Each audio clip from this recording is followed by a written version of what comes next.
Praise the Lord. Hallelujah, స్తోత్రం. Hallelujah, praise the lord.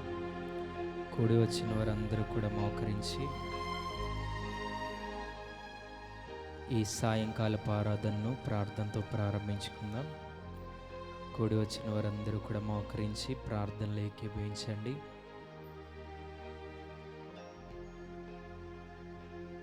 ప్రార్థన.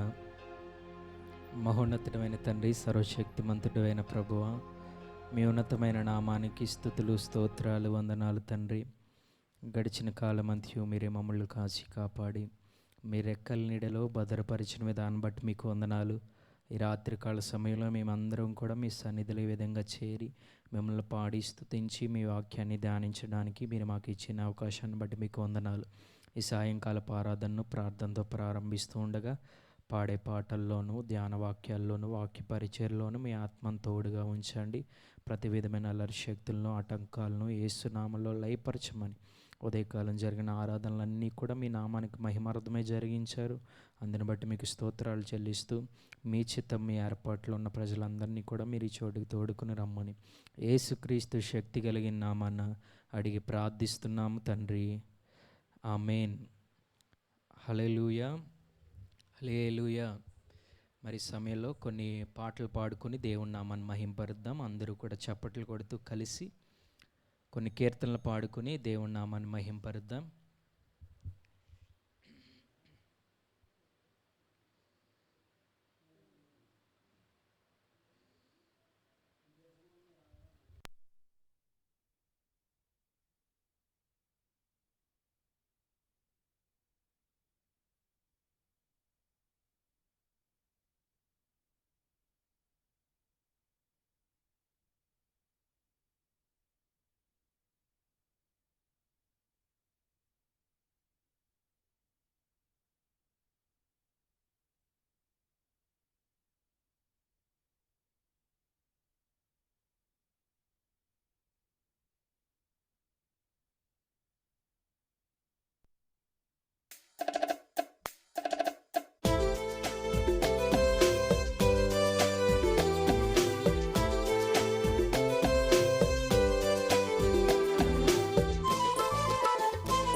సర్వకృపానిధియగు ప్రభువా, సకల చరాచర సంతోషమా, స్తోత్రము చేసి స్తుతించెదను, సంతసముగా నిన్ను పొగడెదను.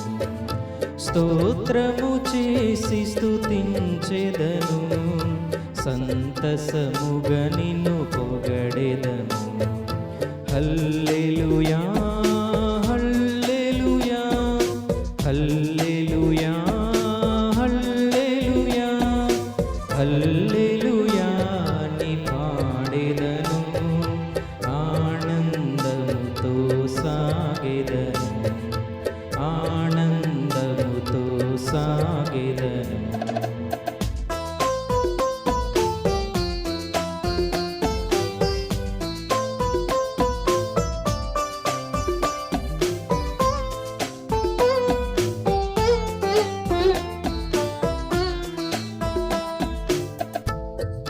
నన్ను వెదకితివి, ప్రీతితో నన్ను రక్షించితివి, ప్రేమించి నన్ను వెదకితివి, ప్రీతితో నన్ను రక్షించితివి, పరిశుద్ధముగా జీవించుటకై పాపిని నన్ను కరుణించితివి, పరిశుద్ధముగా జీవించుటకై పాపిని నన్ను కరుణించితివి.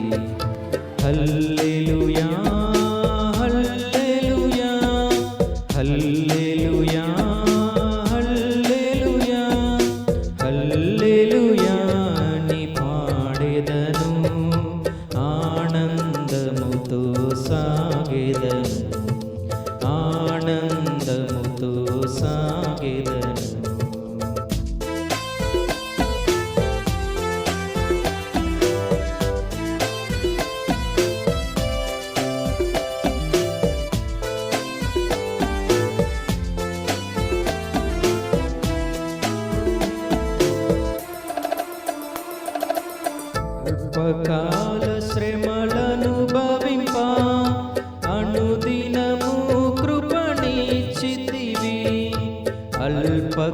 బాళ శ్రమలనుభవింప అనుదినము కృపణిచ్చితివి. నాదుని అడుగు జాడలలో నడచుటకు నన్ను పిలచితివి. నాదుని అడుగు జాడలలో నడచుటకు నన్ను పిలచితివి. హల్లెలూయా హల్లెలూయా హల్లెలూయా హల్లెలూయా హల్లెలూయా ని పాడెదను, ఆనందముతో సాగెదను, ఆనందముతో సాగెదను.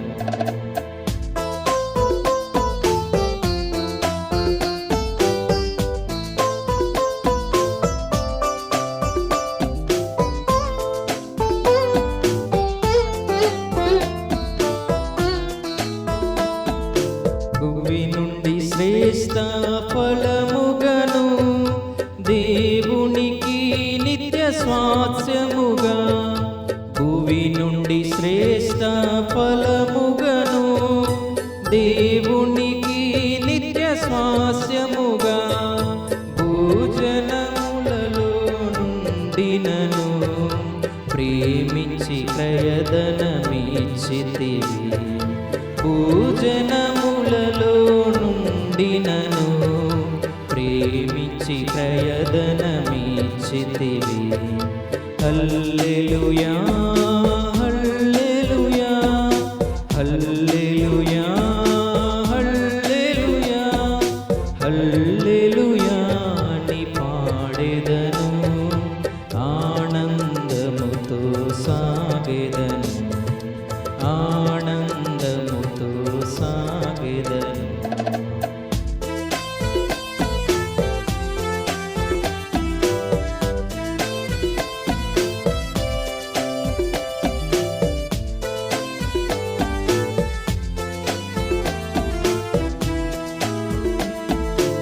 ఎవరు పాడని గీతమును యేసుని గూర్చి పాడుటకై, ఎవరు పాడని గీతమును యేసుని గూర్చి పాడుటకై. హేతువులేకయే ప్రేమించెను, యేసుకు నేనేమివ్వగలను. హేతువులేకయే ప్రేమించెను, యేసుకు నేనేమివ్వగలను. హల్లెలూయా హల్లెలూయా హల్లెలూయా హల్లెలూయా హల్లెలూయా ని పాడెదను, ఆనందముతో సాగెదను, ఆనందముతో సాగెదను. హల్లెలూయా హల్లెలూయా. మరో కీర్తన పాడుకుందాం.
ఓదార్చుమయ్యా. అపనిందలతో అలసితిని, అపనిందలతో అలసితిని, ఆదరణ కోరి నిలచితిని, ఆదరణ కోరి నిలచితిని. నా హృదయ భారం తీర్చు యేసయ్యా, నీ వడిలో నన్ను ఓదార్చుమయ్యా.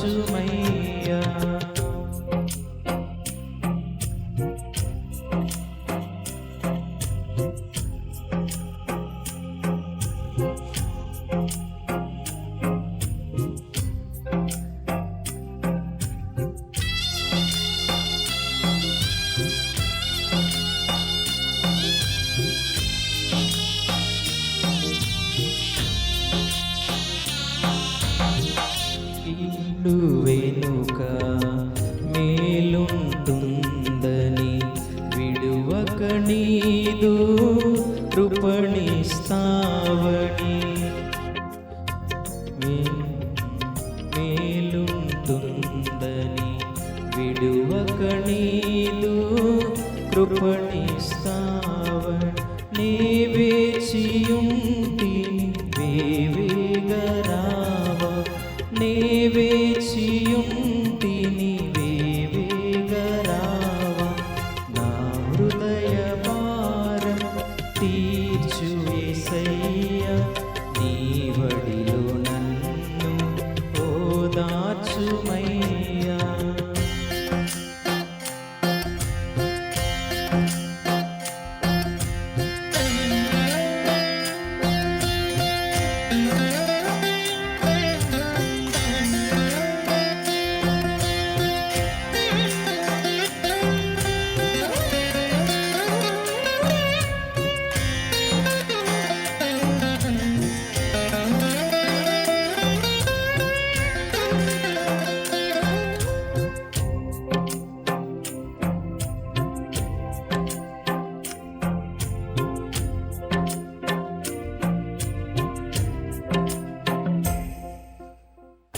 శక్తికి మించిన శోధన రాదని, శోధనలోన మార్గము నీవని.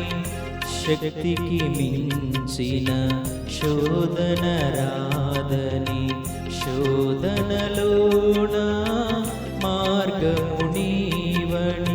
సెలవిచ్చినావా నడిపించరావా, సెలవిచ్చినావా నడిపించరావా. నా హృదయ భారం తీర్చు యేసయ్యా, నీ వడిలో నన్ను ఓదార్చుమయ్యా. నా హృదయ భారం తీర్చు యేసయ్యా, నీ వడిలో నన్ను ఓదార్చుమయ్యా. అపనిందలతో అలసితిని, అపనిందలతో అలసితిని, ఆదరణ కోరి పిలచితిని, ఆదరణ కోరి పిలచితిని. నా హృదయ భారం తీర్చు యేసయ్యా, నీ వడిలో నన్ను ఓదార్చుమయ్యా. హల్లెలూయా, హల్లెలూయా. మరొక కీర్తన పాడుకుందాం.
ముఖ దర్శనము చాలయ్యా, నాకు నీ ముఖ దర్శనము చాలయ్యా.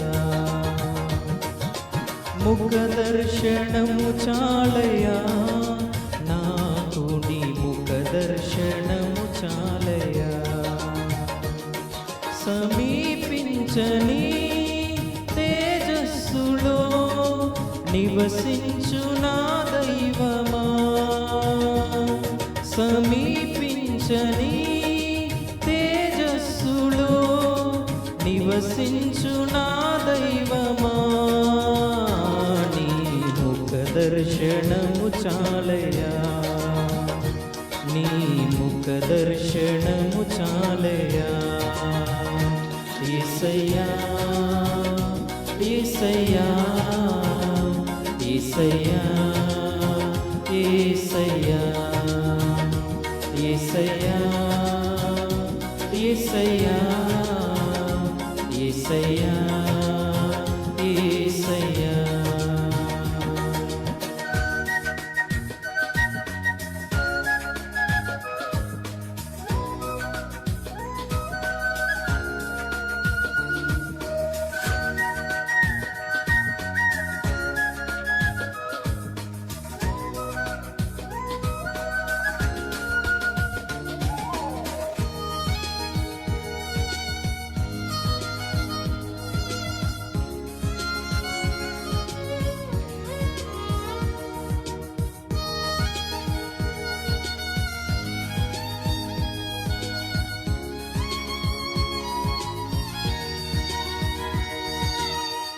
అన్నపానములు మరచి నీతో గడుపుట పరలోకానుభవమే, నాకది ఉన్నత భాగ్యమే.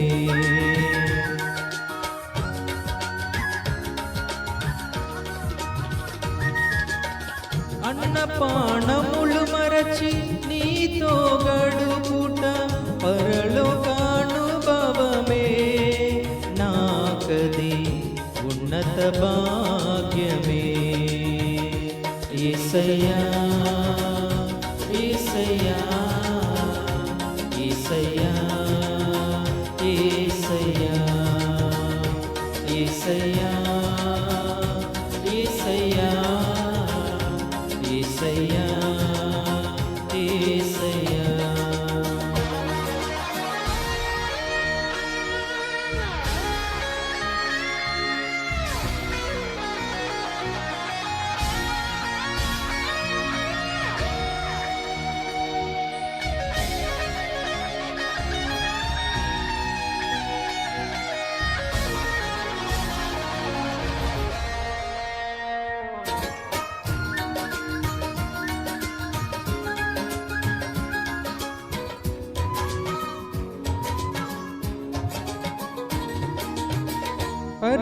పరిశుద్ధపరచబడి పరిపూర్ణత నుండి మహిమలో చేరుటయే, అది నా హృదయ వాంఛయే.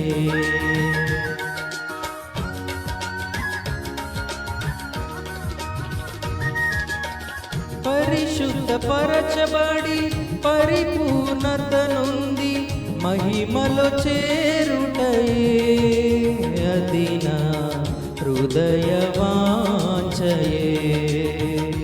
యేసయ్యా యేసయ్యా యేసయ్యా యేసయ్యా యేసయ్యా యేసయ్యా యేసయ్యా యేసయ్యా.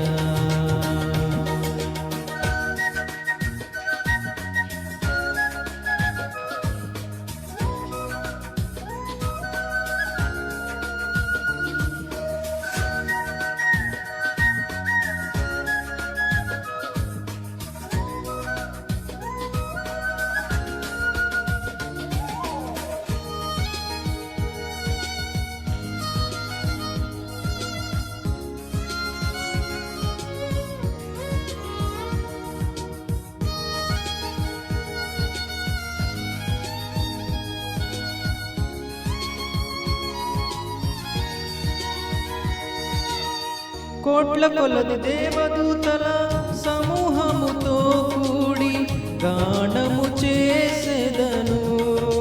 ప్రభువా నిత్యము స్తుతింతును.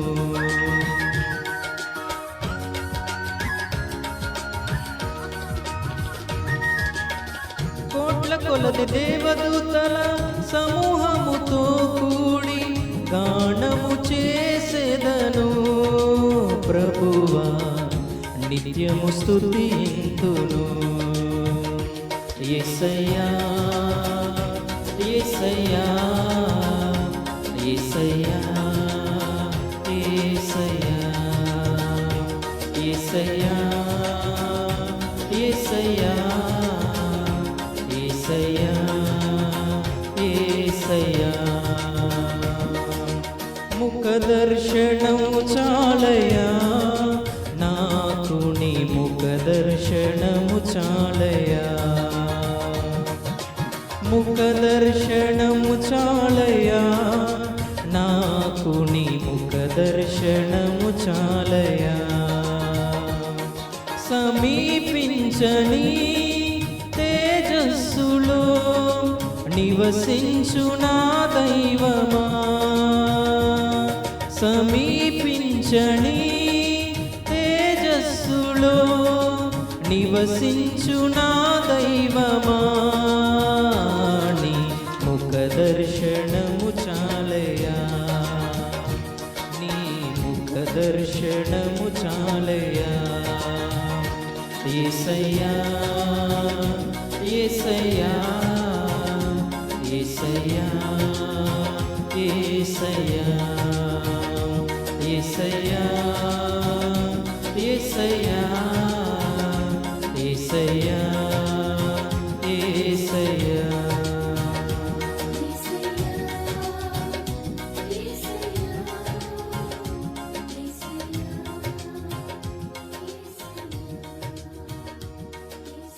హల్లెలూయా హల్లెలూయా. అందరూ కూడా లేచి నిలబడి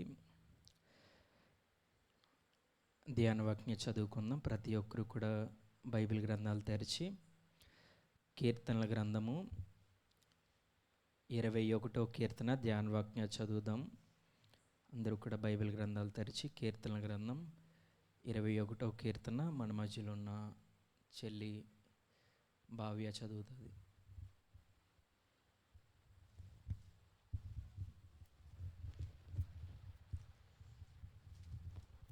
కీర్తనలు 21. యెహోవా రాజు నీ బలమును బట్టి సంతోషించుచున్నాడు, నీ రక్షణను బట్టి అతడు ఎంతో హర్షించుచున్నాడు. అతని మనోభీష్టము నీవు సఫలము చేయుచున్నావు.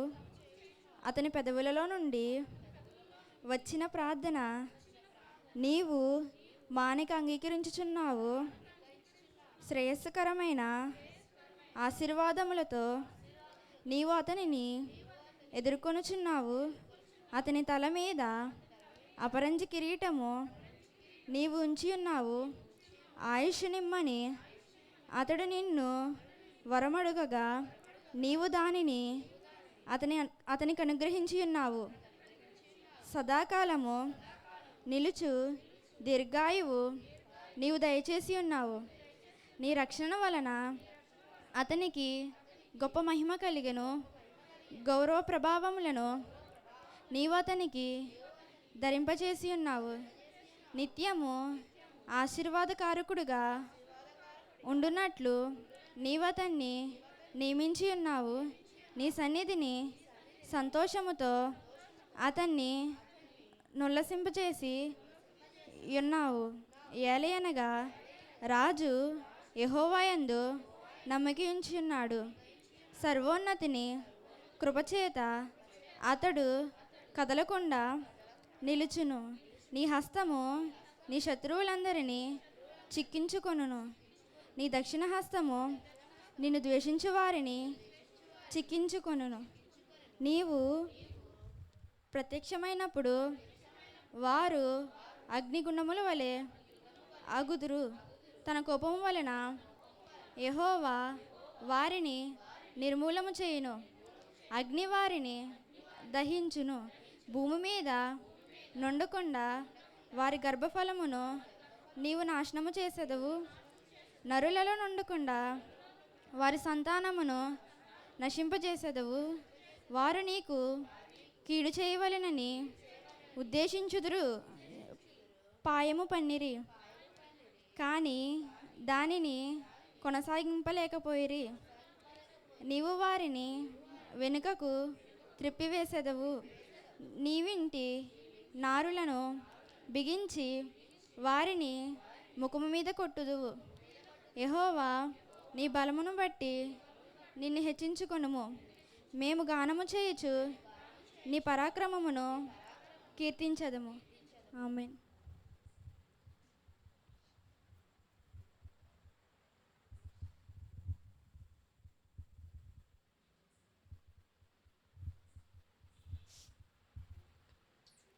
ప్రార్థన చేసుకుందామండి.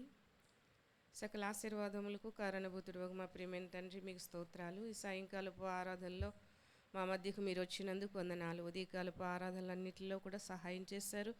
అందుని బట్టి మిమ్మల్ని మహిమపరుస్తూ ప్రభా, ఈ సాయంకాలం వచ్చిన మా ప్రియ బిడ్డలందరినీ కూడా కృపతో జ్ఞాపకం చేసుకోండి. మరి నిన్ను ఆరాధించి వారు ఆత్మతో సత్యంతో పూర్ణ మనసుతో పూర్ణ హృదయంతో ఆరాధించాలన్న అటు రీతిగా మిమ్మల్ని ఆరాధించిన ఈ సమయంలో మా మధ్యన మీరున్నారు. మాతో మీరు మాట్లాడబోతున్నప్పుడైనా శ్రద్ధగా నీ మాటలు ఆలకించడానికి మమ్మల్ని సిద్ధపరచండి. మా హృదయాన్ని తెరవండి ప్రభా. మా హృదయం నీ వైపు మళ్లించండి ప్రభా. నీ వాక్యానికి లోబడి విధేయత కలిగి వాక్యానుసారంగా జీవించే మనసులు మాకు అందరికీ దయచేయమని, కూడి వచ్చిన బిడ్డల్ని మీ స్వాధీనంలో ఉంచి నిలబడుతున్న నన్ను అభిషేకించమని, మీరే మాట్లాడమని యేసునామమున ప్రార్థిస్తున్నాను తండ్రి. ఆమేన్. అందరూ కూర్చుందామండి. Praise the Lord. Hallelujah, hallelujah. మన మధ్యలో ఆత్మస్వరూపిగా సంచారం చేస్తున్న నా విమోచకుడైన సజీవుడైన యేసుక్రీస్తు ప్రభువుకు నా హృదయపూర్వకమైన వందనాలు చెల్లిస్తున్నాను. కూడా వచ్చిన ఈ సాయంకాల ఆరాధనలో పాలు పొందిన మీ అందరికీ కూడా నా హృదయపూర్వక వందనాలండి. అందరూ ఎలా ఉన్నారు? అది నాకు అలవాటు అడగడం, అందుకని అడుగుతున్నాను. దేవుని కృప వల్ల మనం అందరం కూడా ఎలా ఉన్నామంటే నేటికి కూడా క్షేమంగా సజీవంగా ఉన్నాం. అందుని బట్టి దేవుణ్ణి ఏం చేయాలంటే మహిమపరచాలండి. కాబట్టి ఈ రాత్రికాల సమయంలో దేవుని యొక్క వాక్యాన్ని మనం విందాము. బైబిల్ గ్రంథం తెరిచి 2వ సమూయేలు గ్రంథము, అందరూ కూడా బైబిల్ గ్రంథం తెరిచి 2వ సమూయేలు గ్రంథము 22వ అధ్యాయము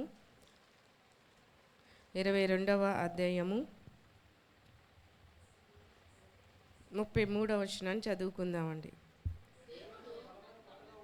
దేవుడు నాకు బలమైన కోటగా ఉన్నాడు, ఆయన తన మార్గమునందు యథార్థవంతులను నడిపించును. దేవునికి స్తోత్రం.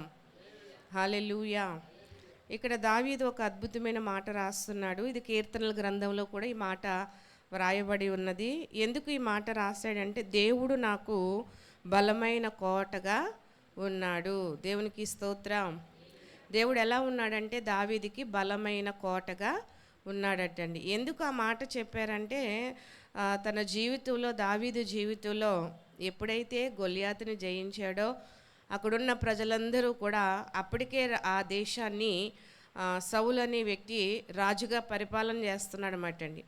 రాజు చేయవలసిన పని ఒక సామాన్యమైన వ్యక్తి చేయటం వల్ల అక్కడున్న ప్రజలందరూ కూడా గొల్యాతుని జయించలేక, గొల్యాతుకు భయపడి, గొల్యాతు మీదకి యుద్ధానికి వెళ్ళలేక సౌలు సైన్యం అంతా కూడా గొల్యాతుని చూసి ఏమైపోయి ఉందంటే బైబిల్లో వెనక్కి వెళ్ళిపోయారటండి భయపడి.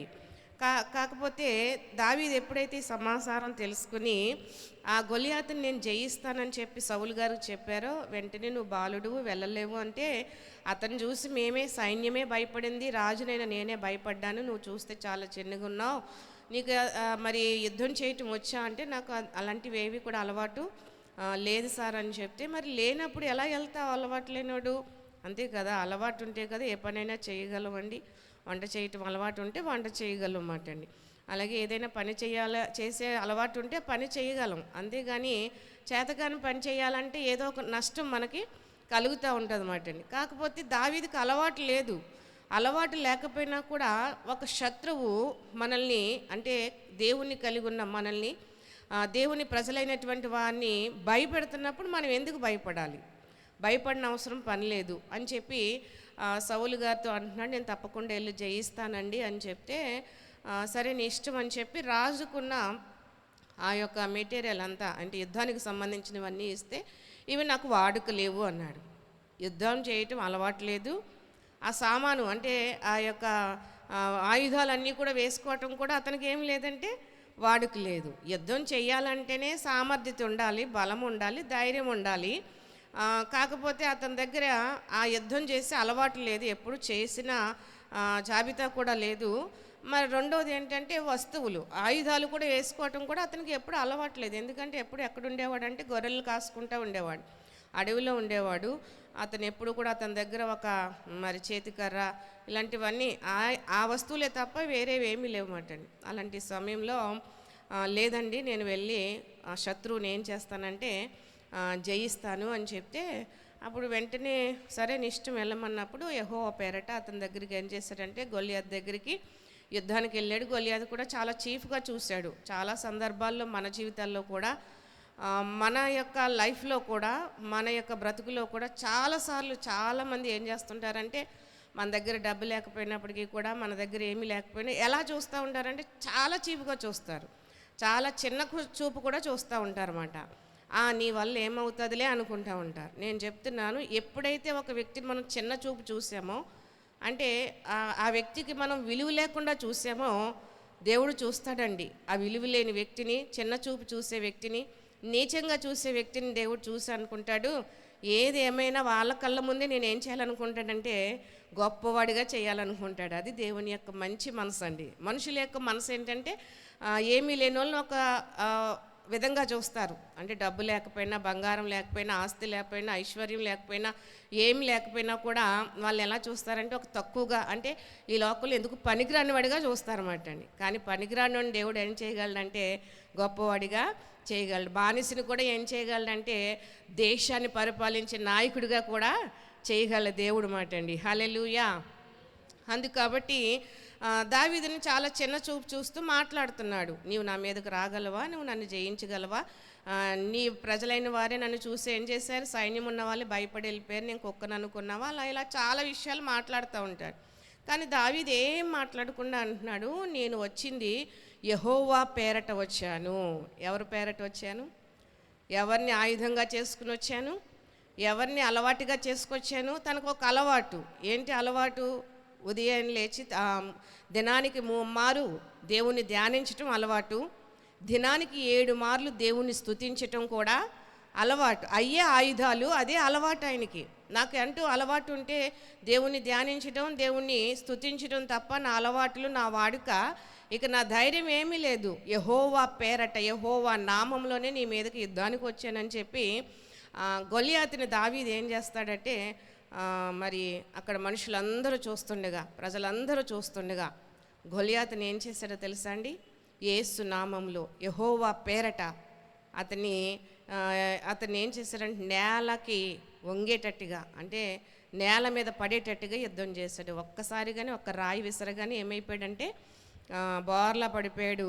ఆ గొలియాతు తల పట్టుకుని ఇశ్రాయేల్ ప్రజల మధ్యకి వెళ్ళాడు. అప్పుడు అక్కడ ఉన్న ప్రజలందరూ కూడా ఏం చేశారంటే సౌలుకి 1000 కొలదిని, దావీదుకి 10,000 కొలది ఏం చెప్పారు అక్కడ?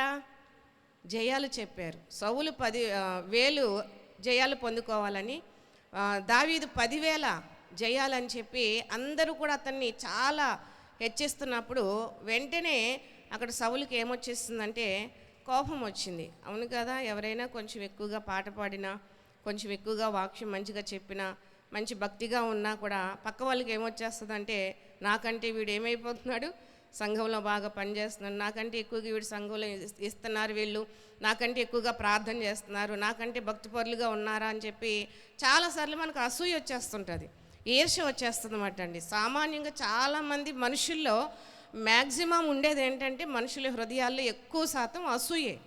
ఈ అసూయ వల్ల వారి జీవితాల్లో ఏం చేయకపోతున్నారంటే ఎదగలేకపోతారు. ఈ అసూయ వల్ల చాలాసార్లు ఏం చేస్తామంటే నష్టపోతాం కూడా. అయినప్పటికీ కూడా మనుషుల మీద ఏం పెట్టుకుంటామంటే అసూయ పెట్టుకుంటాం. ఇప్పుడు ఏముందండి, తన దేశాన్ని కదా కాపాడాడు. అక్కడ దావీదు వచ్చి మన దేశాన్ని కూడా జయించాడు. మరి నిలబడి ఒక్క సామాన్యమైన వ్యక్తి ఏ ఆయుధము వాడకుండా ఏ అలవాటు లేకపోయినప్పటికీ కూడా, బాలుడైనప్పటికీ కూడా మనకి ఏం తీసుకొచ్చాడంటే మంచి పేరు తీసుకొచ్చాడని ఏం పడాలి అక్కడంటే సౌలు గర్వపడాలి. మనలో ఇలాంటి గొప్పవాడు ఒకడు ఉన్నాడని సంతోషపడాలి. కానీ సంతోషపడే దానికంటే ఏం పొందుతున్నాడు, పక్కోడు బాగుపడ్డం కానీ, పక్కోడు మంచిగా ఉండడం కానీ చాలామంది ఏం పడిపోతారు, కుళ్ళిపోతారన్నమాట. అలాంటి కుళ్ళిపోయి అసూయపడి నేను రాజునయ్యండి సింహాసనం మీద కూర్చున్నవాడిని, నాకు వేల కొలిదిని, గొర్రెలు కాసుకునేవాడికి ఏంటంట 10,000 కొలిదిని కూడా మరి జయాలు చెప్తారా అని చెప్పి అసూయ పెట్టుకున్నాడు. దావీదు మీద అప్పటి నుంచి కోపం పెట్టుకున్నాడు, దావీదుని చంపాలని చూశాడు. దావీదుకి ఇప్పుడు ఈ సౌలు ఎలా మారిపోయాడంటే శత్రువుగా మారిపోయాడన్నమాట అండి. ఇలా మారిపోయి శత్రువుగా ఉండి ఎన్నో పర్యాయములు సౌలు దావీదుని చంపాలని చూస్తూ వచ్చాడన్నమాట అండి. వాటినన్నిటి నుంచి కూడా దేవుడు తప్పిస్తూ ఆ యొక్క సందర్భాల్లో సమూయేలు గ్రంథంలో ఎన్నో విషయాలు దావీదు గురించి సౌలు గురించి రాయబడి ఉంటాయి. చివరికి సౌలు కూడా, శత్రువుగా ఉన్న సౌలు కూడా చనిపోతాడు అన్నమాట అండి. అలాంటి సందర్భాల్లో అక్కడ రాయబడిన మాట ఏంటంటే మరి 22వ వచనం మొదటి వచనంలో యెహోవా తన్ను సౌలు చేతిలో నుండి తన శత్రువుల అందరి చేతిలో నుండి తప్పించిన దినమున దావీదు ఈ గీత వాక్యములను చెప్పి యెహోవాను స్తోత్రించెను. హల్లెలూయా. యెహోవాను ఏం చేశాడంట, స్తోత్రించాడండి. దావీదు చేతిలో నుంచి దేవుడు నన్ను తప్పించగలిగాడు. ఎందుకంటే రాజు చేతిలో నుంచి తప్పించుకోవటం అంటే ఆసామసి పని ఏమీ కూడా కాదు మాట అండి. అవును కదా, గొప్ప గొప్ప అధికారుల చేతిలోంచి తప్పించుకోవాలంటే చాలా కష్టం. ఎన్నెన్నో వాటి విషయాల్లో వాళ్ళు ఏం చేస్తుంటారు, మనుషులు ఏ విధంగా అయినా చేయగలరు, చంపాలనుకుంటే ఏ విధంగా అయినా చేయగలరు అధికారులు. కానీ దావీదు యొక్క రాజు యొక్క మరి చేతిలో పడకుండానంట దావీదుని ఏం చేశాడంటే సౌలు చేతిలో పడకుండా దావీదుని కాపాడుతూ మరి రక్షిస్తూ వచ్చాడటండి. అలా కాపాడిన దినాల్లో ఆ దావీదు రాసిన కీర్తనలో అంటున్నాడు, యెహోవా నాకు బలమైన కోటగా ఉన్నాడట. ఎలా ఉన్నాడటండి ఆయన? దావీదుకి బలమైన కోటగా ఉన్నాడంట. అంటే ఇప్పుడు దావీదు యొక్క బలము, దావీదు యొక్క శక్తి, దావీదు యొక్క మరి ఆ యొక్క ఆధారం అంతా ఎవరంటే ఇప్పుడు యెహోవా దేవుడేనంటండి. తన బలమంతా కూడా ఎవరంట, దేవుడే అంట. ఆయన ఆ దేవుడు ఎలా ఉన్నాడంటే ఆయనకి కోటగా ఉన్నాడటండి. కోటలోకి ఎవరన్నా రావాలంటే అధికారం ఉంటుందా అండి? ఉంటుందా? జగన్ గారి ఇంట్లోకి కానీ, సీఎం అంటే ఇప్పుడు ప్రజెంట్ నారా చంద్రబాబు నాయుడు గారి ఇంట్లోకి కానీ, వాళ్ళ ఇళ్ళల్లోకి వాళ్ళ కోటలోకి వెళ్ళాలంటే అధికారం ఉంటుందా? మనకి అథారిటీ ఉంటుందా? అక్కడ ఎన్ని చెక్కింగ్స్ ఉంటాయి, ఎంత మరి సెక్యూరిటీ వారు ఉంటారు. ఆయన అందరినీ కూడా పంపించడానికి కూడా వీలు అక్కడ ఉండదన్నమాట అండి. అలా కోటలోకి అంటే అలాంటి గొప్ప గొప్ప వాళ్ళు దాంట్లోకి వెళ్ళాలంటే చాలా సెక్యూరిటీ ఉంటుంది అన్నమాట అండి, చాలా కాపుదల ఉంటుంది అన్నమాట. అలాగా అంతకంటే గొప్ప సెక్యూరిటీ ఏంటంటే మన దేవుడు ఎలాంటి వాడంటే మనకి బలమైన కోటగా ఉంటాడంట. హల్లెలూయా. ఆయనే కోటగా ఉంటాడంట మనకి. ఆయన కోటగా ఉండి మన దగ్గరికి ఎవరిని కూడా దాడి చేయకుండా ఎలా ఉంటాడంట, ఆయన కోటగా నిలబడతాడంట, బలమైన వ్యక్తిగా నిలబడతాడటండి. అప్పుడు ఏ శత్రువు కూడా మన మీద ఏం చేయలేడంటే దాడి చేయలేడమాట అండి. హల్లెలూయా. ఒకసారి అంటే ఒక ప్రాంతంలో ఒక విషయం వినబడిందంటండి. ఇది జరిగిన సంఘటన చెప్తున్నాను. ఫ్రెంచ్ దేశంలో ఒక పల్లెటూరులో ఆ ప్రాంతంలో ఒక వికలాంగుడు ఉన్నాడంట ఒక గుడిసెలో. ఆ వికలాంగుడికి ఒక విధవరాలు తల్లి ఉందంటండి. 2 చిన్న చెల్లెళ్ళు ఉన్నారంట. చాలా చిన్న గుడిసెంట. ఆ ప్రాంతంలో చాలామంది, కొంతమంది ధనవంతులు, మంచిగా ఉన్న వాళ్ళు అందరూ ఉన్నారు. వీళ్ళు మాత్రమే చాలా పేదవారు, చాలా దీనస్థితిలో ఉన్నవారు, ప్రభువును కలిగి ఉన్నటువంటి వారటండి. అయితే చాలా సందర్భాల్లో ఆ ప్రాంతాలకి శత్రువులు ఏం చేస్తుండేవారంటే దాడి చేస్తూ వస్తారటండి. దాడి చేసినప్పుడు ఆ ప్రాంతంలో ఉన్న ప్రజలందరూ కూడా ఏం చేస్తారంటే మరి వేరే ప్రాంతాలకు, సురక్షితమైన ప్రాంతాలకి వాళ్ళకి డబ్బున్న బట్టి, దాన్ని బట్టి, వాళ్ళకున్న వాహనాలను బట్టి ఆ శత్రువుల యొక్క దాడులకి మరి గురి కాకుండా వారికున్న డబ్బుని, ఆస్తిని, బంగారాన్ని అన్నీ పట్టుకుని వాళ్ళందరూ కూడా ఏం చేస్తారంటే ఆ ఊరు దాటి వెళ్ళిపోతారటండి. అలాగే ఆ దినంలో కూడా శత్రువులు దాడికి వస్తున్నారనే సంఘటన వినబడంట. ఆ ఊర్లో ఉన్న ప్రజలందరూ కూడా ఏం చేశారంటే వాళ్ళ యొక్క ఆస్తిని అంతా మూట కట్టుకుని ఫ్లైట్లో వెళ్ళేవాళ్ళు ఫ్లైట్లో, కారుల్లో వెళ్ళేవారు కారుల్లో, ఇంకా బండ్ల మీద వెళ్ళేవారు బండ్ల మీద, ఎడ్ల బండ్ల మీద వెళ్ళేవాళ్ళు, వాళ్ళ బంధువులు లేనివారిని, వాళ్ళకి కావాల్సిన వారిని అందరినీ కూడా సురక్షితమైన ప్రాంతాలకు చేర్చడానికి వాళ్ళందరూ కూడా ప్రయత్నించి ఆ ఊర్లో ఉన్న చాలా జనం ఏం చేశారంటే ఆ ఊరు విడిచిపెట్టి వెళ్ళిపోతున్నారటండి.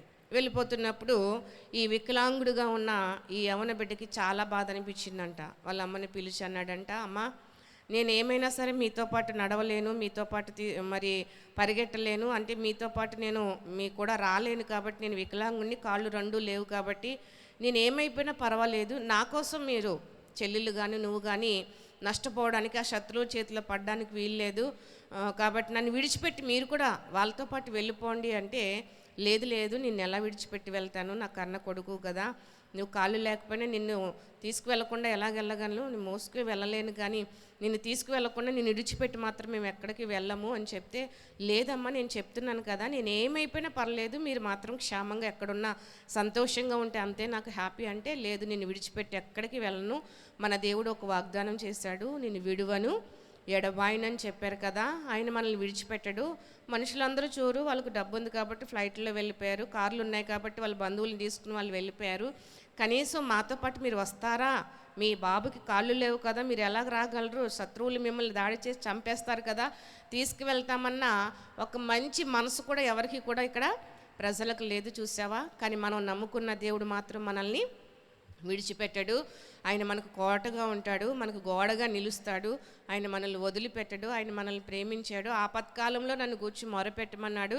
కాబట్టి మనం ఏం చేద్దామంటే ఈ రాత్రి ఆ శత్రువులు వచ్చే సమయానికి మనం ప్రార్థన చేద్దాము అని చెప్పంటే, రాత్రి అంతా కూడా వాళ్ళు ఏం చేయటం మొదలుపెట్టారంటే, ఆ వికలాంగుడుగా ఉన్న కుమారుడు, ఆ విధవరాలు, ఆ చిన్న పిల్లలిద్దరూ కూడా రాత్రి అంతా ప్రార్థన చేయటం మొదలుపెట్టారండి. ప్రార్థన చేస్తున్నారు, ప్రభా శత్రువుల చేతిలో పడకుండా నన్ను, నా కుటుంబాన్ని, పేద కుటుంబాన్ని మీరు కాపాడాలి ప్రభా, నా దగ్గర ఎవ్వరూ లేరయ్యా, నాకు ధనబలం లేదు, ఏమంటారు అది, అండబలం లేదు, మనుషుల బలం కూడా నా దగ్గర లేదు, నాకంటూ బలం ఏమీ లేదు, నాకంటూ ఆధారం ఏమీ లేదు. అందుకే దావీదు అంటాడు కదా, యెహోవా నా బలమా, నేను నిన్నే ప్రేమిస్తున్నాను. దేవుణ్ణే తనకు బలంగా చేసుకున్నాడంట దావీదు. అలాగే ఈ విధవరాలు కూడా, ప్రభువా నీవే నా బలమైన కోటవు, నువ్వు తప్ప నాకు ఇంకెవరూ కూడా లేరు, మా కుటుంబం నిన్నే ప్రేమిస్తుందయ్యా అని చెప్పినప్పుడు ప్రార్థన చేస్తా ఉండగా మంచం మీద ఉన్న కొడుకు, వికలాంగుడైన కొడుకు నిద్ర పట్టేసింది. చిన్నపిల్లలు కూడా చంటి పిల్లలు కాబట్టి వాళ్ళు కూడా నిద్రపోయారట. ఈ విధవరాలు అలా కన్నీళ్ళు కారుస్తూనే ఉందంట, ఏడుస్తూనే ఉందంట. ఈ లోపల శత్రువులు వచ్చే శబ్దం వినబడుతుందటండి. ఆ గుర్రాల మీద వాళ్ళు వచ్చే శబ్దం వినబడుతుందంట.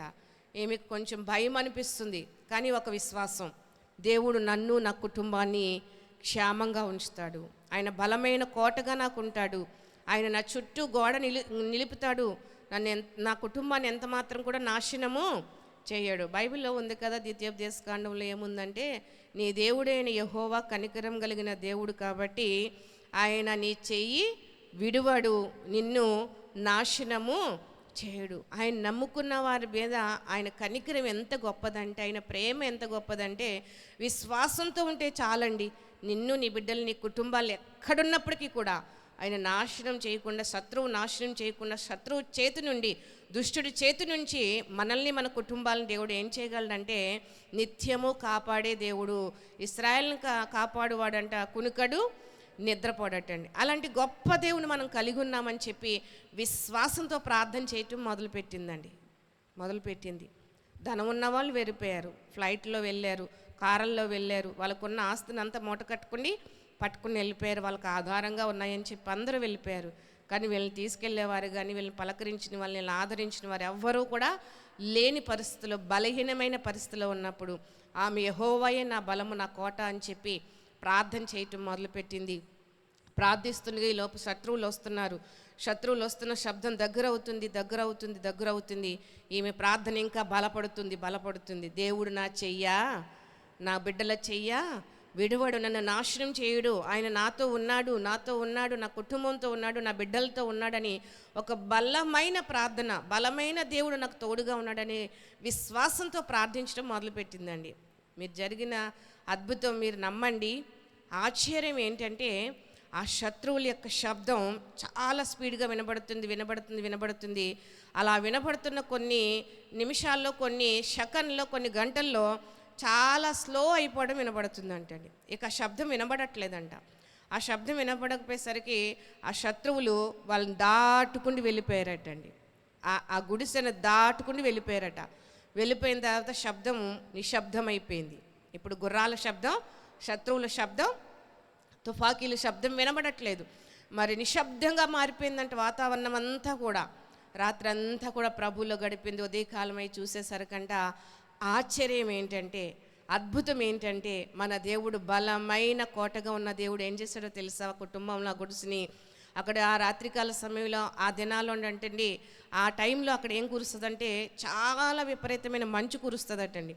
అలా మంచు కురవటం వల్ల, వర్షం రావటం, మంచు కురవటం వల్ల అటండి ఆ చిన్న గుడిసెను ఆ మంచు అంతా కప్పేసిందటండి.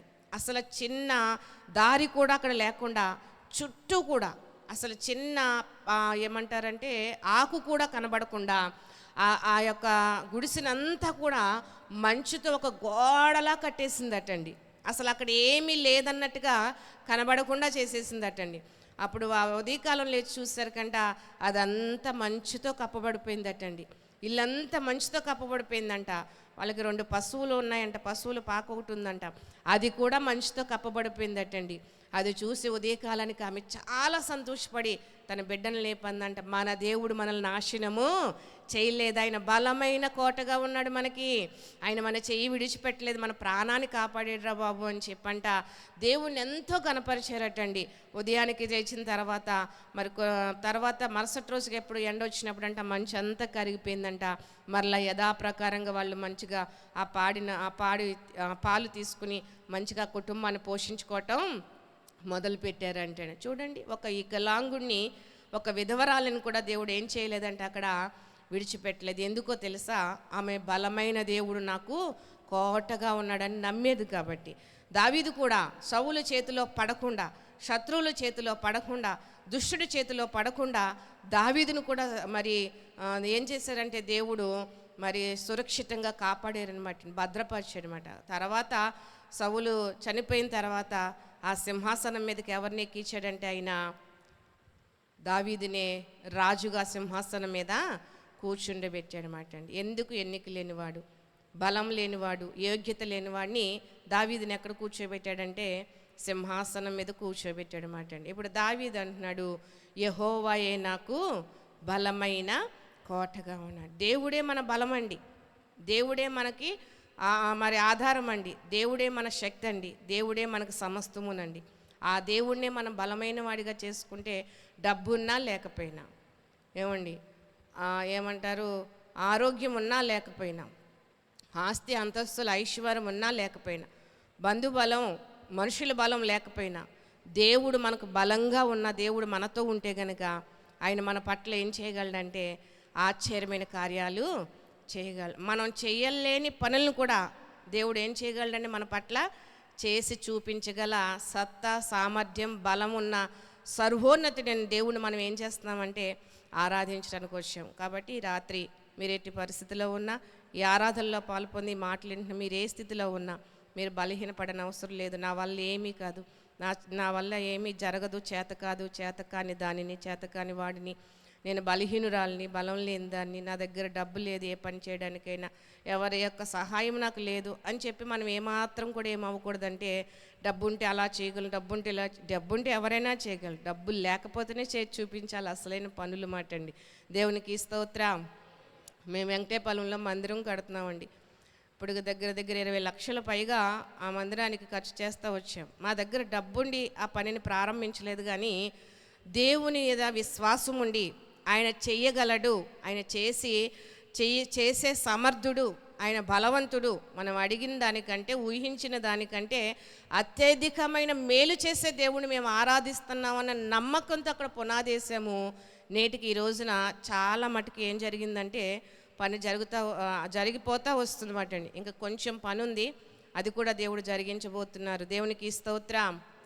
ఎందుకు? ఏదైనా సరే డబ్బుండి చేస్తే అది గొప్ప ఏం కాదండి, లేకుండా చేస్తేనే గొప్పతనం ఉంటుంది. చేయగలము అని విశ్వాసం మనలో ఉండాలి. దేవుడు బలమైన కోటగా మనకు ఉన్నప్పుడు మనం ఏ పైనైనా దేవుని కొరకు విశ్వాసంతో చేస్తే ఆ పనిని తప్పకుండా జరిగిస్తాడనమాట. ఈ రాత్రి మన విషయాల్లో కూడా ఈ మాటలు వింటున్న మనం కూడా దేని విషయంలో కృంగిపోయిన అవసరం లేదు, దేని విషయంలో వేదన పడిన అవసరం లేదు, కన్నీళ్ళు కాచిన అవసరం లేదు, మనం బలహీన పడన అవసరం లేదు, మనం ఎంత మాత్రం కూడా దుఃఖించిన అవసరం లేదు. ఎందుకంటే బలమైన కోటగా దేవుడు మనకి ఉన్నాడు. విధవరాలికి, వికలాంగుడికే దేవుడు సహాయం చేసిన వాడు మనకి కూడా ఏం చేయగలరు ఆయన? మనం ఏ పరిస్థితిలో ఉన్నా ఆయనకు ప్రార్థన చేస్తే తప్పకుండా సహాయము చేయగలరు. చూడండి, సౌలు చేతిలో పడకుండా దేవుడు దావీదుకి ఎలా ఉన్నాడంట? బలమైన కోటగా ఉండి శత్రువు చేతికి అప్పగించకుండా దావీదుని ఏం చేశాడు? ఆయన నిత్యము కాపాడుతూ వచ్చాడనమాట. మన పరిస్థితుల్లో, మన జీవితంలో, మన బ్రతుకుల్లో మనల్ని కూడా చాలాసార్లు కృంగిపోయినప్పుడు ఎందుకు వచ్చిన బ్రతుకులే, చనిపోతే బాగుంటుందేమో, ఎందుకు వచ్చిన జీవితంలే అని నిరాశలో పడిపోయిన మన బ్రతుకులను కూడా ఆయన ఏం చేస్తాడని నిరాశలో పడకుండా, నేనున్నాను బిడ్డ, ధైర్యంగా ఉండు, బలమైన కోటగా నీకున్నాను, నీకు సహాయం చేసే దేవుడిని అని చెప్పి నేను నడిపించే మార్గంలో నువ్వు నడువమని చెప్పి దేవుడు మనకు సలహా ఇస్తున్నాడు. ఈ రాత్రి ఆరాధనలో పాలు పొందిన మనం కూడా అలాగనే ప్రార్థన చేద్దాం. ప్రభువా, నాకు, నా బిడ్డలకి, నా కుటుంబానికి, నా పరిచర్యకి, నా జీవితంలో నేను చేసే ప్రతిదానికి నువ్వు బలమైన కోటగా నీవే నాకు తోడుగా ఉండు ప్రభువా. నన్ను నడిపించండి, నా బిడ్డలను నడిపించండి, నా భవిష్యత్తుని అంతా, నా కుటుంబ పరిస్థితిని అంతా కూడా నీ చేతికి మరి పెడుతున్నాను ప్రభువా. సమస్తం నీవే చూసుకో, నన్ను విడవని దేవుడు అని చెప్పావు కాబట్టి నువ్వు నాకు సహాయం చేయి ప్రభు అని చెప్పి ప్రార్థన చేద్దాం. అట్టి కృప దేవుడు మనకి ఇచ్చునుగాక. ఆమేన్. అందరూ కూడా ప్రార్థన చేసుకుందామండి. ఒక్క నిమిషం హృదయపూర్వకంగా ప్రార్థన చేద్దాం. దావీదు పద్యం రాస్తూ యొక్క పల్లవి రాస్తూ అంటున్నాడు 2 సమూయేలు 22:33 యెహోవా నాకు బలమైన కోటగా ఉన్నాడు అని చెప్తున్నారు. ఈ రాత్రి నువ్వు కృంగిపోతూ వచ్చారేమో, ఈ మాటలు వింటున్న మీరు భయంతో ఉన్నారేమో, నా పరిస్థితి ఏమైపోతుందో, నా జీవితం ఏమైపోతుందో, నేనేమైపోతాను, నా బిడ్డల పరిస్థితి ఎలా ఉంటుందో, కృంగిపోయిన మనసుతో ఉండి, నలిగిపోతున్న హృదయంతో ఉండి, నా జీవితంలోకి ఏమి నేను చేయలేను, సాధించలేను, నేను పొందుకోలేను అనుకుని కన్నీళ్లు కారుస్తూ ఉన్నామేమో. ఈ మాటలు వింటున్న నా ప్రియమైన తల్లి, నా ప్రియమైన సహోదరి, సహోదరుడా, నీ జీవితంలో ఎంతో కష్టపడుతున్నా, ఎంత శ్రమ పడుతున్నా నిరాశే మిగులుతుంది. జీవితంలో అంతా శూన్యంగానే అనిపిస్తుంది. ఎంత కష్టపడినా కూడా చిల్లి చంచులు వేసినట్టుగానే అయిపోతుంది. నా బ్రతికే ఎందుకు ఇలాగుంది, అందరూ బాగానే ఉన్నారు కదా అనుకుని కుమిలిపోతూ బాధపడుతూ వచ్చేవేమో. ఈ మాటలు వింటున్నావేమో. దేవుడు మనకి బలమైన కోటగా ఉన్నాడంట. దావీదుకి తోడుగా ఉన్నట్టుగా, దావీదుకి బలమైన కోటగా ఉన్నట్టుగా, శత్రువు నుంచి తప్పించి శత్రువు యొక్క చేతిలో పడకుండా కాపాడినట్టుగా ఈ రాత్రి నీ జీవితంలో నువ్వు పడుతున్న ప్రతి కష్టాన్ని, ప్రతి శ్రమని, ప్రతి ఒక్క వేదనని, దుఃఖాన్ని, అప్పుల నుంచి, సమస్యల నుంచి, శ్రమ నుంచి ఆయన తప్పించి ఆయన బలమైన కోటగా నీకు ఉండాలని ఆశిస్తున్నాడు. బలమైన కోటగా ఉండి నిశ్చించాలని ఆశిస్తున్నాడు. ఆయనని దీవించాలని ఆశిస్తున్నాడు. ఒక విధవరాలి పక్షంగా, వికలాంగుడు పక్షంగా, ఆ చిన్న బిడ్డల పక్షంగా దేవుడుండి మంచు గడ్డగా అక్కడుండి మంచు కోటగా అక్కడ కట్టి ఆ శత్రువుల బారి నుంచి వాళ్ళని తప్పించి వాళ్ళ ప్రాణాలను విమోచించి కాపాడిన దేవుడు, వాళ్ళతో ఉన్న దేవుడు మనతో కూడా, ఈ మాటలు వింటున్న మనతో కూడా ఆయన ఉన్నారు బలమైన కోటగా. భయపడొద్దు, అధైర్యపడొద్దు, కృంగిపోవద్దు. ఈ పని జరగట్లేదే, కార్యం జరగట్లేదే, ఆలస్యం అవుతుందని చెప్పి వేదన పడొద్దు. దేవుడు ఖచ్చితంగా మనకు బలమైన కోటగా ఉండి సహాయం చేయబోతున్నాడు. మన జీవితాలను హెచ్చించబోతున్నాడు. దీవించే దేవుడు ఆయన, ఆరోగ్యం ఇచ్చే దేవుడు. బలహీన స్థితిలో ఉండి, లేవలేని మంచం మీద పడుండి, అనారోగ్య పరిస్థితిలో ఉండి, డబ్బులు ఎన్నో ఇచ్చేస్తున్నాం, ఈ రోగం బాగుపడదేమో అనుకుంటున్నావేమో. కానీ నా దేవుడు చెప్తున్న మాట, ఆయన పొందిన దెబ్బల్లో సర్వ మానవాళికి కూడా స్వస్థతనిచ్చే దేవుడు ఉన్నాడు. ఆరోగ్యం ఇచ్చే దేవుడు ఆయన, బలమిచ్చే దేవుడు ఆయన. ఆ దేవుడిని నా కోటగా ఉండాలని ప్రార్థన చేద్దామా? నన్ను స్వస్థపరచు ప్రభా, నా కన్నీళ్ళు తొడవండి అయ్యా. బంధుబలమైన వారు ఎవ్వరూ నాకు లేరయ్యా, నాకు సహాయం చేసేవారు లేరు, నా గురించి ఆలోచించే మనుషులే లేరయ్యా, ప్రేమించేవారే లేరయ్యా. నన్ను అందరూ చిన్న చూపే చూస్తున్నారయ్యా. వాళ్ళ వల్ల ఏమీ కాదు అని చెప్పి ప్రక్కన పెడుతున్నారయ్యా. నువ్వు నాతో ఉన్నావని ధైర్యంతో ప్రార్థిస్తున్నానని రాత్రి ఆరాధనకు వచ్చిన మనం, ఈ మాటలు వింటున్న మనం విశ్వాసంతో దేవుణ్ణి ఒక బలమైన కోటగా పెట్టుకుని ప్రార్థించి వెళ్దాం. అద్భుతాన్ని చూడబోతున్నాం, ఆశ్చర్యమైన కార్యాన్ని చూడబోతున్నాం. దేవుడు మన పట్ల చేయబోయే గొప్ప మేలును మనం చూడబోతున్నాం. మన ముందు గొప్ప ఆశీర్వాదం మన కొరకు దేవుడు దాచి ఉంచి ఉన్నాడు. మన బిడ్డల్ని హెచ్చించబోతున్నాడు. మన కుటుంబంలో గొప్ప మేలు జరగబోతుంది. విశ్వసిస్తే గనక దేవుని కార్యాలు మనం కల్లారా చూడబోతున్నాం. దావీదుని అందరూ కూడా చిన్నవాడు, బాలుడు, ఎందుకు పనికిరాడు, నువ్వు పోవు అని పక్కకు నెట్టిన వారిగానే చూశారు, కానీ ఎవరు అతను బలపరచలేదు. కానీ దేవుడు ఒక్కడే బలమైన కోటగా నిలబడి దావీదు తోడుగా ఉండి గొల్యాతును జయించే శక్తినిచ్చాడు.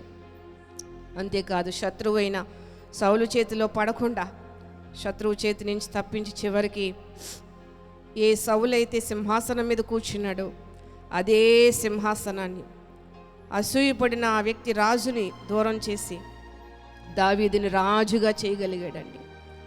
మనుషులకు మనకు ఇప్పుడు ఇలా కనబడొచ్చేమో, కానీ ఒకరోజు వాళ్ళని దేవుడు హెచ్చించబోతున్నాడు, ఆశీర్వదించబోతున్నాడు. ప్రార్థన చేసుకుందామండి. అందరూ కూడా ప్రార్థనలో ఏకీభించుదాం.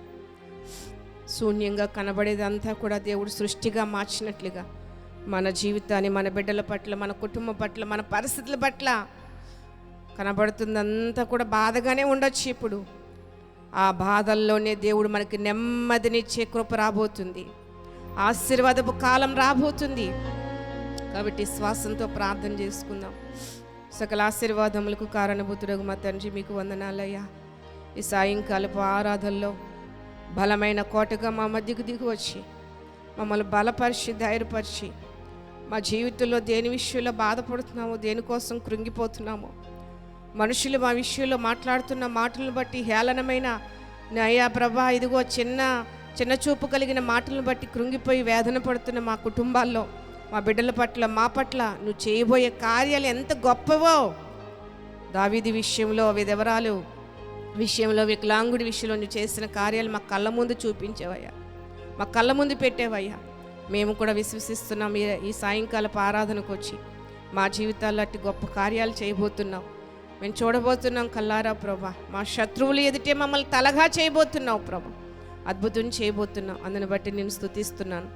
అలాగే మా యొక్క ఈ సాయంకాలపు ఆరాధనకి స్థలం ఇచ్చిన బాజీరావు గారిని, అమ్మగారిని, కుటుంబాన్ని, బిడ్డలను దీవించి పెద్ద కుమారుని విషయంలో నువ్వు మేలు చేయబోతున్నావు. మీకు స్తోత్రాలయ్యా. వారి కొరకు నువ్వు దాచి ఉంచిన మేలు గొప్పదయ్యా, అద్భుతం చేయబోతున్నాం. మేము నమ్ముతున్నాం ప్రభా. గొప్ప కార్యం చేస్తూ మార్గాన్ని సరళం చేయబోతున్నావు ప్రభా. నేను నమ్మి విశ్వసించి ప్రార్థిస్తున్నాను ప్రభా. అలాగే మరొక అమ్మగారు వచ్చారు, అమ్మని దీవించండి ప్రభా.